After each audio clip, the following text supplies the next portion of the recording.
खुलुमबाय फुंबिलिनि बयनिसिमबो गोजोन हामलायनायखौ बावहरबाय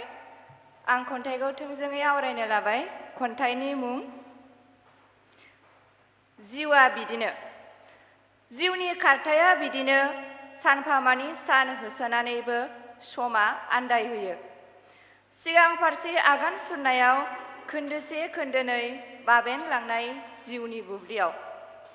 जिउनि फारिलाइयाबो बिदिनो माब्लाबा दुखु हांमानि दावदाब माब्लाबा सुखु गोजोननि मिनिनाय हरखाबै मोननाय दुखुआ मानसिनि गोसोखौ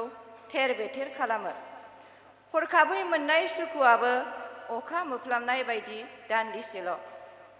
सान्दुंनि थिं थिं बिदुङाव आइखां बायखां जानाय मानसिनि जिउआ हान्थिलाङो जिउ साहारानि थावनियाव फावथिना थिलिखौनो माब्लाबा मोगथांखोर बायदि मोननानै जुजिलायो नेवसिलायो गावखौनो देरगायो जोंनि थांना थानाया मोनसे दोहौ गोथाङै थानाय समाव थिफुदला गां गैयाब्लाबो बिरनो हायो गराय नङाब्लाबो गोख्रैथि खारनो हायो बै दुखु बै सुखु बै देरगानाय थिफुदला गासैबो मोनफा बिमुंल' जानानै थालाङो जिउआ फिरिलांनायनि उनाव गोजोन्थों जोबोद जोबोद साबायखर